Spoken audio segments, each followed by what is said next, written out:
Nem parece que faz tanto tempo que vivemos de instantes, uma coleção de agoras. Olhando daqui parece que passou, será? A urgência dava sentido àqueles dias. Já não era possível esperar pelos abraços, pelos encontros. O tempo tranquilo nos parecia um experimento de liberdade. E não é que nós estamos aqui, vivos, respirando a plenos pulmões. O ar ainda entra no olho como um mundo, como na boca o beijo, como nas mãos o alcance do gesto. E é ali na fresta dos muros, nos espaços vazios, nas lacunas, que habitam as perguntas. É também na fresta que um feixe de luz alimenta o que espera para nascer. Renascemos, resistimos, estamos mais fortes, podemos ouvir como nunca vozes que ecoam de uma urgência ancestral. É urgente, é a única revolução possível, a escuta. Lutemos juntos para encontrar o ponto de ruptura, a fresta. Diante dela, sem economia de afeto e presença, recobraremos a nossa integridade. Se cada um de nós puder vestir-se de palavra ou corpo, imagem ou música, história ou vida vivida, e encontrar novas hipóteses, teremos feito da fresta um elo, uma rede de pertencimentos, e não deixaremos ninguém para trás. O espaço da cidade será habitado de cultura. Será possível encontrar a força que nos faz lembrar quem somos e o que nos habita. A literatura como um direito. Cada habitante será nosso convidado para reaprender a sonhar. O que compõe o espaço de criação em Rio Preto que nem sequer imaginávamos? Em 2023, a Companhia Apocalíptica apresenta a terceira edição da Fresta, uma jornada literária multilinguagens não competitiva, com uma programação presencial e virtual que revela artistas da cidade e promove o intercâmbio com todo o estado de São Paulo, quiçá com o mundo. São 50 horas de programação, 10 vertentes artísticas, mais de 150 artistas na programação. A cultura é e sempre será um lugar para onde voltar, a Fresta, através da qual jamais esqueceremos quem somos e o que realmente importa. Bom dia, boa tarde, boa noite para todo mundo. Essa é a primeira atividade do Fresta 2023. Essa jornada literária pauta literatura para além dos livros, né? Como que a literatura se relaciona com várias outras vertentes culturais. Eu sou Laurence Garcia, um dos curadores desse festival, junto com a Kiara Terra.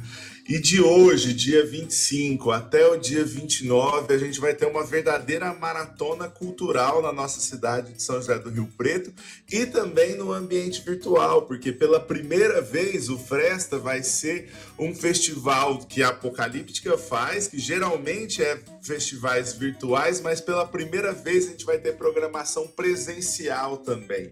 Então a gente está muito empolgado com essa edição desse festival, que pela primeira vez a gente vai poder ter um contato mais próximo com o público dele. Para essa primeira atividade, para esse primeiro podcast, a gente também tem um convidado super especial, que é o Plínio Camilo. Querido, seja muito bem-vindo ao Fresta. Salve, Laurence. Muito obrigado. Salve a todas e todos que estão nos ouvindo. Muito obrigado pelo convite, pela participação, poder contribuir é muito importante. Fico muito contente. Arrasou, querido.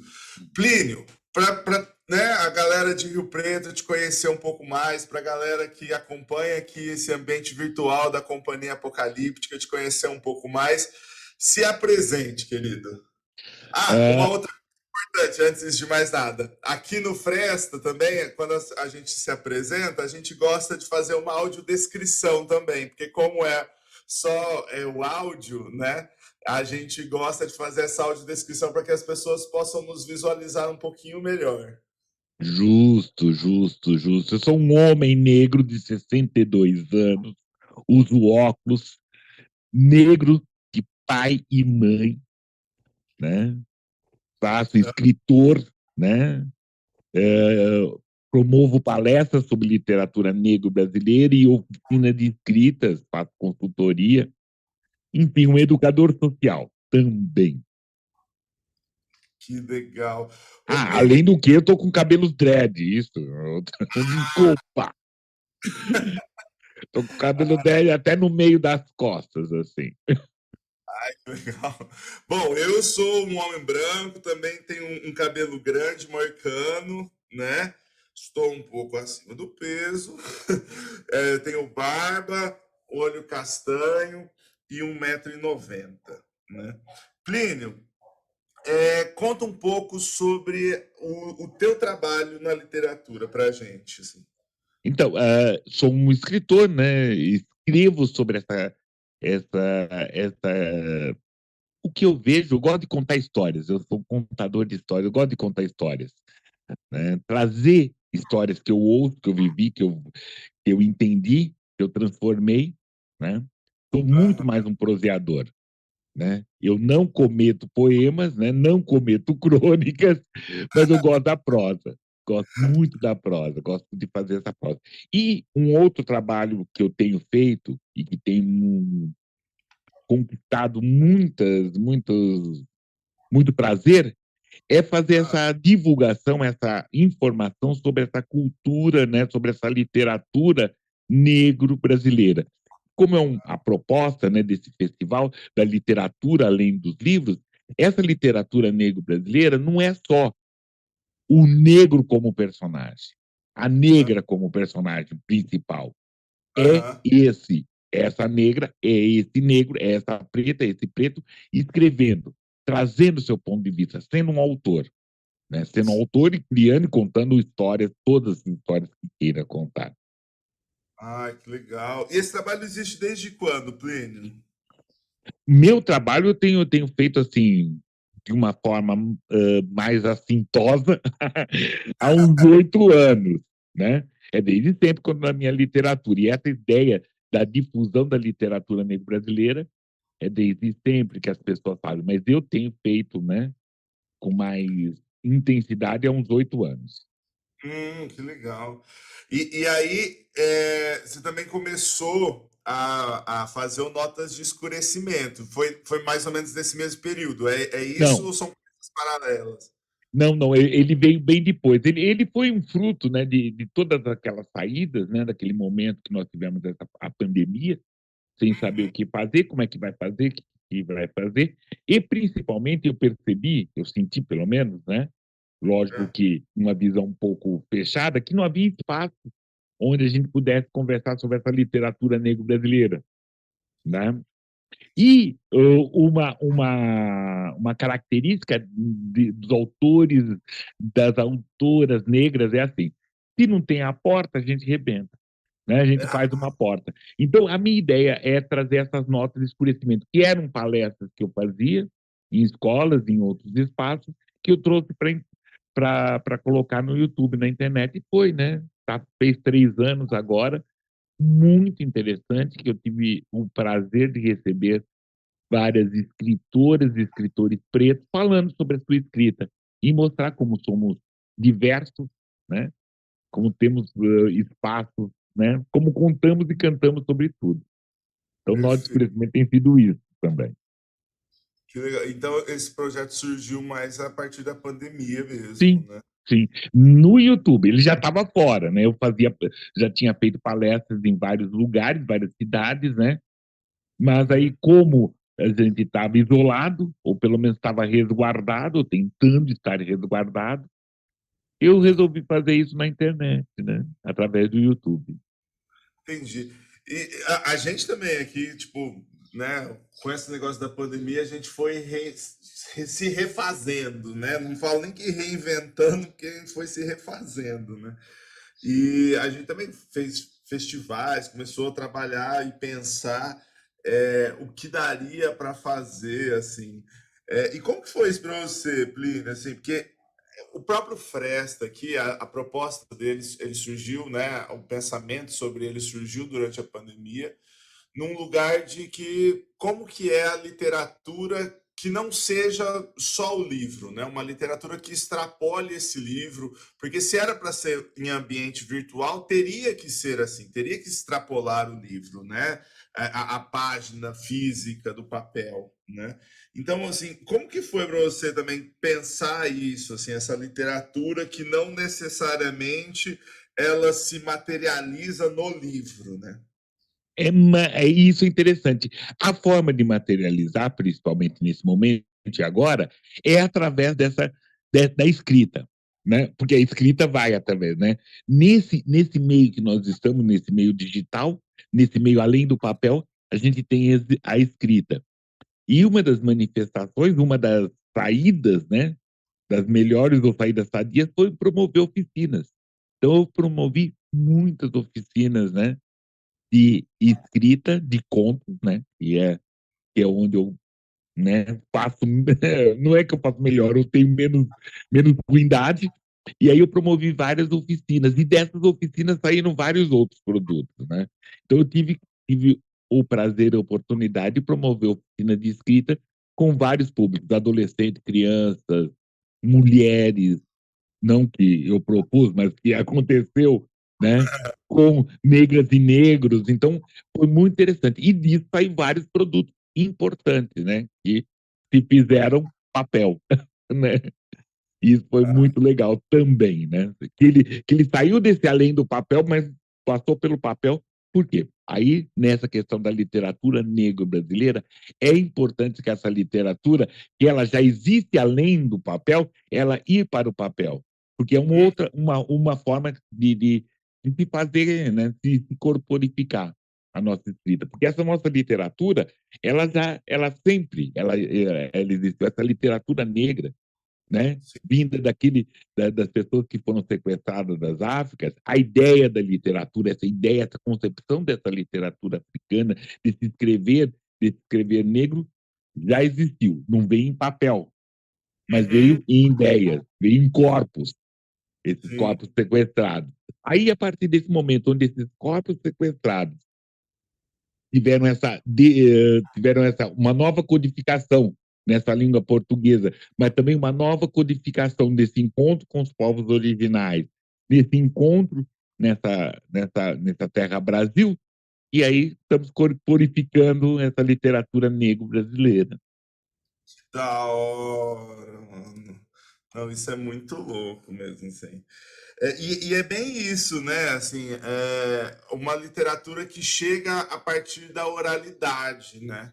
A gente trabalha muito com contação de histórias aqui na nossa companhia, assim. Então também temos uma relação com essa questão da oralidade, com essa literatura que se mistura com artes cênicas e que a partir de toda uma vivência, um histórico, né, vai passando para a próxima geração. Isso para a gente também é muito importante, né?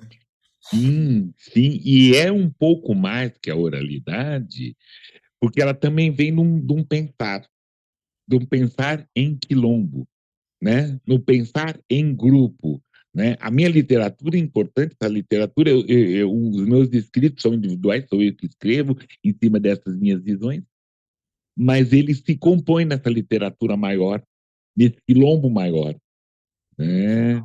Então é onde a minha literatura, ela se faz papel, ela se faz ideia, ela se faz discussão a partir do momento que tenha harmonia e os confrontos com outras literaturas de outras pretas e pretos que estão por aí, contemporâneos ou principalmente aqueles Exus que abriram o caminho. Da hora, cara.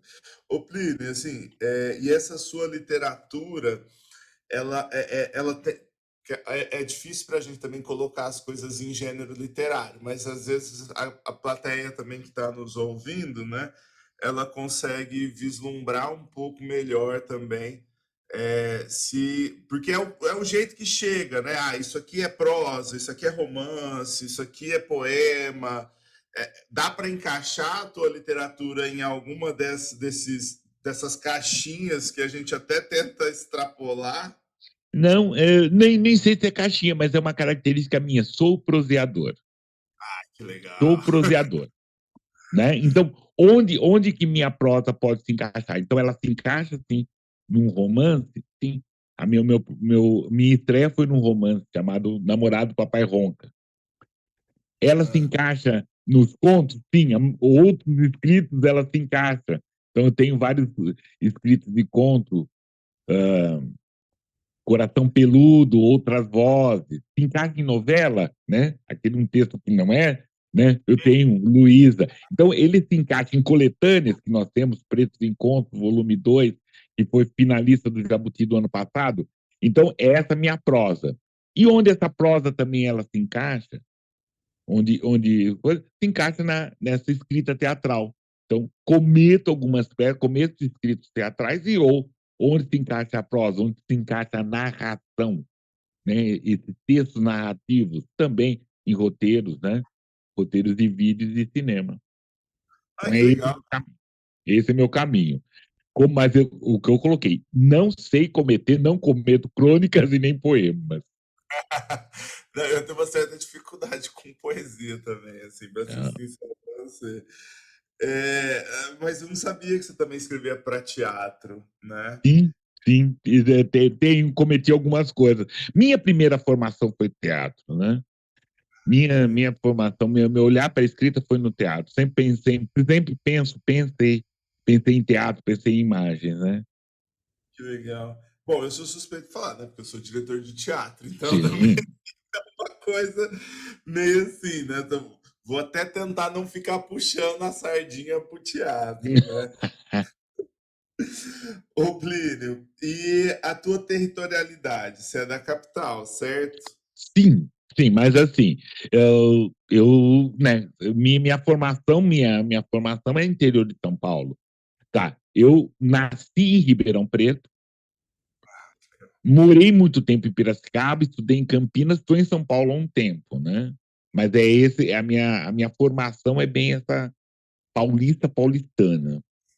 Não, e deixa eu te perguntar assim, você acabou parando aí na capital ou se estabelecendo aí por um tempo, por uma certa dificuldade de conseguir trabalhar com literatura no interior ou não tem nada a ver assim? Não, não. Eu vim fazer teatro em São Paulo na década de 80 do século passado. Aham. Eu vim fazer porque era o espaço para fazer teatro. E aqui também comecei a cometer outros trabalhos, né? A fazer o trabalho para sobrevivência. Oi, desculpa. E aí a literatura foi chegando. Não, a literatura sempre teve, né? Então é aquela história. Se for falar, escrevo desde os 5 anos, tá? Sim, isso. Comecei a publicar só depois dos 50, mas escrevia texto de teatral, esquete. Eu vim para São Paulo na década de 80, né? Ano que vem vai fazer 40 anos que eu estou aqui em São Paulo, para fazer teatro. E Ah, aí você, melhor do que eu, sabe que você não é, eu chego só como ator, é muito, né? Não é suficiente. Você exato. acaba trabalhando com cenografia, trabalhando com outras técnicas, ou até se precisar, você constrói um teatro. Né? Uhum. Como muitos, né? Muitos atores e atrizes já fizemos. Nós construímos teatro. Construímos mesmo assim, de bater prego, fazer um palco, ver assim e trabalhar com acústica. Né? Ai, Tem isso, né? Então, isso foi muito interessante da minha formação. A é, partir daí, da dificuldade de você fazer teatro aqui em São Paulo na década de 80, eu comecei a trabalhar e fui trabalhar com educação, como educador social, trabalhar com meninos e meninas de rua. no E foi, teatro. no começo era com teatro, mas depois eu percebi que ali não era o teatro não era o bastante, porque havia necessidade de uma intervenção maior Aham, antes do teatro. Né? O teatro, né, para uma intervenção maior, principalmente para meninos e meninas de rua, não crianças e adolescentes em situação de risco, mas aham. meninos e meninas de rua, que dormiam na rua. Então isso foi muito legal, foi onde foi minha formação. E aí eu fui trabalhando com isso, educador social, você vai escrevendo, e vai trabalhando, e vai fazendo teatro, e vão fazendo outras situações, até em determinado momento resolvi um argumento meu para cinema, eu transformei ele em um romance infanto-juvenil. Ai, que legal. E aí eu tive a sorte de ganhar um prêmio, uma publicação, né? Tive a gratuidade dessa publicação. E aí eu falei, opa, gostam do que eu escrevi. E aí eu comecei, que já tinha uma experiência na escrita do teatro, que é completamente diferente da escrita do romance, Sim, ou a sim. escrita do conto, não tem, né? Tem a disposição de você escrever, mas é outra história, outro pensar. né? É, a literatura escrita para teatro, ela necessariamente é escrita para ser falada, mais do que para ser lida, né? Não, e principalmente, querido, é pensar assim, que no teatro, o que é importante? Alguém que faz e alguém que assiste. Aham. A escrita para teatro é um adereço, como é o palco, como é o diretor, como é a iluminação, é um adereço. O que é importante é alguém que faça, alguém que assista. Então, nisso você tem que ter esse entendimento que essa escrita do teatro, ela vai ser feita, você vai oferecer essa escrita, mas ela vai ser um produto coletivo. Coletivo Sim, do quê? Do ator, da atriz que vai corporificar seu texto, do diretor que vai imaginar, do momento onde vai ser encenado esse seu texto. Eu escrevo um texto aqui, São Paulo, e ele é encenado em Itajaí, que já é uma outra concepção. Tarará, tarará. Então, eu tenho que ter essa, esse entendimento que esse meu texto ele vai ser transformado. Ele não é o texto final, né? exato. Muito louco isso, né? Assim, porque o texto para teatro ele tem esse lugar mesmo, assim, de que cada encenador vai fazer isso de uma maneira completamente diferente, dando importâncias e subvertendo coisas que outros fariam de outra forma. Então é um texto que ele é intermediário, né? Ele não é o produto final de Ele é fato. meio, ele é meio, ele é meio, ele é meio. Então você pode fazer todas as orientações, mas também tem que ter essa consciência que ela não vai ser seguida, Sim, né? não adianta você ficar, você coloca lá, né, o que você quer de, né, ó, aqui é para fazer tal coisa, precisa ser feito assim, mas nada te garante de que isso vai ser de fato ser feito dessa forma, né? Talvez na primeira encenação, mas e logo depois, né? Não, E as provas. talvez a encenação que você assista, porque depois Ex- você faz uma encenação para palco italiano e ela é feita em teatro de arena, aí é transforma, aí ela é montada na rua ou no apartamento de baixo. Sim. Então é perceber isso. Então, é você entender. Então, essa sua escrita teatral, como também na do cinema, né? Do Uhum. roteiro, ela vai ter diversas influências de tempo, espaço e pessoas. Diferente Sim. de uma escrita, um romance, você já tem ele mais ou menos fechado, e o seu diálogo é somente com o leitor ou a leitora, né? Ou esses leitores, né? Então, isso é. O produto final do teatro é diferente do produto final, né? Do conto, do romance. É uma arte viva, né? O negócio vai se transformando conforme e a interação de cada plateia também modifica cada parte do texto. Às vezes a plateia chora num lugar, chora no outro, ou ri num lugar. Então, assim, a interação daquele coletivo que está assistindo também modifica a obra ali em loco, né? Sim, com certeza, né? É vivo, é vivo. Exatamente. Querido, e essa experiência que você comentou aí de projetos sociais com crianças que estavam em situação de rua, assim, como que isso interferiu assim na tua literatura? Mas isso foi importante, sim. Principalmente nessa interferência desse educador negro, né? Uhum. Por exemplo, existe um produto, existe o De Rua, que é um livro que eu conto, né, de contos, que eu falo sobre essa experiência como educador com criança e adolescente em situação de rua. Então, existe isso. É muito legal esse estar, né? Então, Uhum. mas ele me transforma para trazer essa possibilidade de estar no lugar do outro.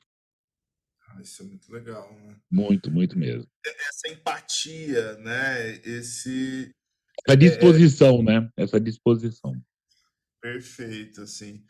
E isso que você trabalhou foi em que época, assim, mais ou menos, Foi assim? de 87 a 97, foi quase 10 anos que eu trabalhei na antiga Secretaria do Menor do Estado de São Paulo, que depois virou Secretaria de assistência e desenvolvimento social, né? Mas a gente, no governo que era a administração do Quercia, depois foi a administração do Fleury.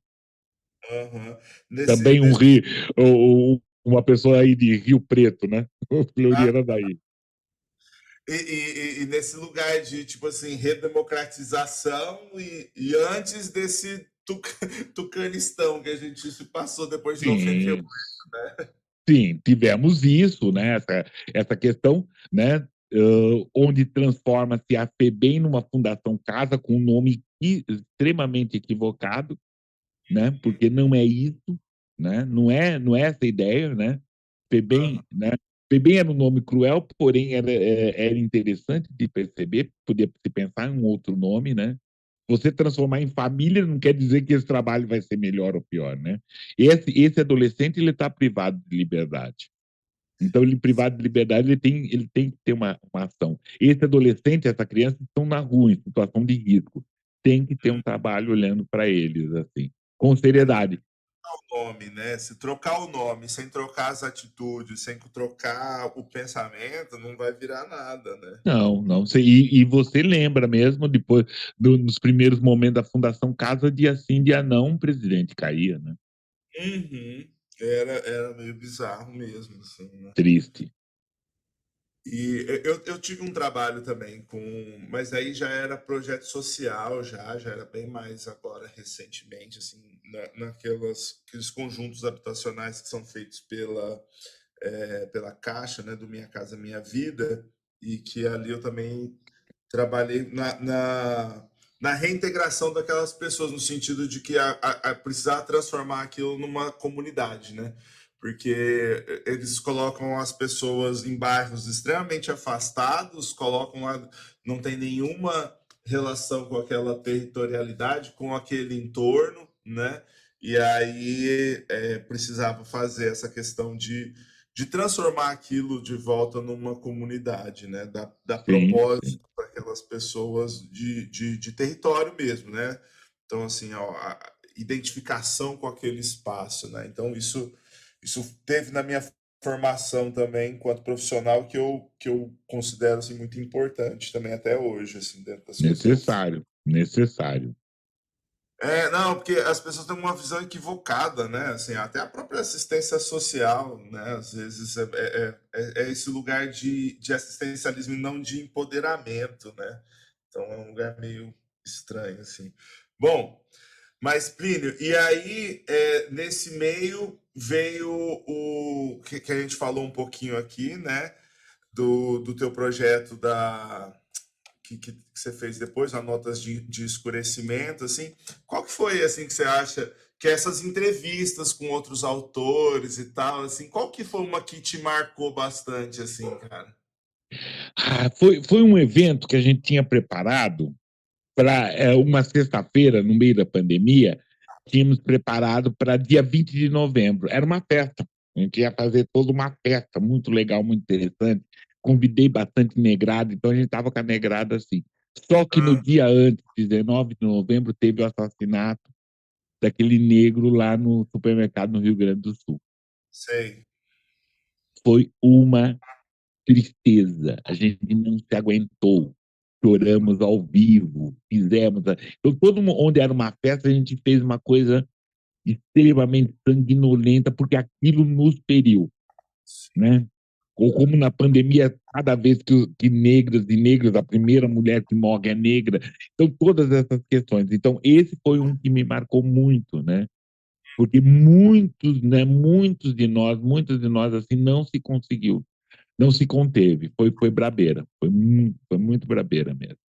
Não, eu imagino, cara, porque, tipo, você tá todo numa vibe de, não, vamos festejar, né? E aí, Exatamente, com toda a crítica que tem que ser feita, né? Ao 20 de novembro, aconteceu aquilo, né? No dia 19, né?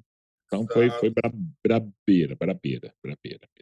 é que a gente também acaba percebendo, né, assim, esse lugar de que acaba, né, tipo, não mudando, ainda tem, só o fato de ter acontecido já é um absurdo, né, vai acontecer justamente um dia antes, né, Sim, sim. é um baque muito, muito, muito forte, assim, Foi, sabe? foi, foi brabeira, foi brabeira. Esse foi muito emocionante. E aí também, no meio da pandemia, você receber escritoras e escritores importantes, emocionantes, ter uma conversa com Conceição Evaristo, foi muito gentil, com Cuti, com Esmeralda Ribeiro. Então, essa, com o Cristiano Sobral, com Oswaldo Faustino, então várias escritoras e escritores, assim, né, com o Uhum. amigo Ivan, né? Aí, Preto, exato, incrível. exato, com o Diogo Nogue. Então, foram momentos muito emocionantes, muito, muito, muito mesmo, muito mesmo. Falando no Ivan, aqui no festival também a gente vai ter uma outra atividade que é contigo, né? Que é uma atividade formativa de um bate-papo e tal, que também vai se chamar Notas de Escurecimento. E que é também com o Ivan aqui. Como que foi essa? Como vocês se conheceram? O Ivan faz um trabalho muito incrível aqui na nossa Então, cidade. tem essas questões desses encontros, né? Esse trabalho com o menino de rua que o Ivan faz aí em São José do Rio Preto, né, na Fundação Casa. Tem esses encontros, assim, mas de concreto, essa conversa pela internet, a gente já se viu, já se ouviu, já sabia. Aí o Ivan me convida para participar de um trabalho, Letras Negras, que ele, né, Que prêmio é um que ele trabalho recebeu. que lançou 2 livros já. Exatamente. Aí me convida para retribuir, né, para isso, e também, como retribuição, o convidei para participar do Pretos Encontros Volume 2, Que que foi um legal. livro, né, com o Diogo Nogue também, que nós fizemos, né, que Aham. foi um, um ganho muito importante, né? Jogo que também vai estar nesse bate-papo. Exatamente. Um papo de preto a gente vai ter. Eu estou bastante ansioso para assistir. Eu acho que vai ser bem. Que vai ser online, pelo YouTube. Então, quem está assistindo aqui já se programa, que vai ser no dia 28 às 19 horas, né? Conheça um pouco, até lá dá tempo de conhecer um pouco mais do trabalho do Plínio, do trabalho do Ivan, do trabalho do Diogo, que eu acho que vai ser um bate-papo muito, muito legal mesmo. Com certeza, com certeza. Vai ser e é produtivo, assim. E agradeço essa oportunidade, né, para gente, nós três conversarmos, que fazia tempo, né? Ainda a gente não se viu os três juntos, né, no mesmo espaço para se abraçar. Será feito em breve. Mas nesse espaço virtual, né, nesse além Ah, do papel, tem sido muito interessante, tem sido um amparo, né? Ter esse papo, promover esses quilombos literários, esses espaços de escrita, esses espaços para a gente poder escrever e se manifestar. E apoiar e ser apoiado, né? Isso que é interessante. isso é legal, assim. E é muito louco também, né? Como que esse espaço virtual, assim, vai proporcionando essas amizades que a gente não se toca, né? Não se tocou ainda, né? Assim, você falando assim que a gente não conseguiu se abraçar ainda, né? Mas estamos ansiosos para isso, né? Então, assim, esse espaço virtual também vai, depois dessa pandemia que a gente viveu, né, desse desastre todo, a gente ainda tem essa questão de amizades que foram feitas nesse período que a Sim, gente ainda não sabe o cheiro das pessoas, né? sim, sim, sim. Porém, confio no nosso bem mais precioso, que é a nossa escrita para ele.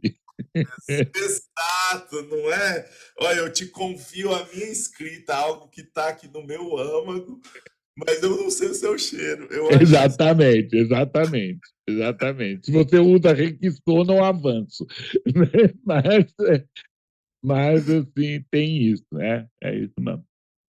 É, Não. então, Olha, Plínio, foi um prazerzaço trocar essa ideia contigo, querido. Nessa primeira, não tinha pessoa melhor para a gente fazer essa estreia da nova edição do Fresta 2023, assim. Essa edição que é sempre importante pontuar, ela é feita através do incentivo pelo PROAC, né, de festivais literários, o edital 26 2022, então foi um edital do ano passado, né? Esse ano nem teve o edital de eventos literários, ficamos meio órfão aí, né, desse edital, mas as coisas vão se construindo aos poucos e a gente vai brigando para que elas, né, não se esvaziem, né?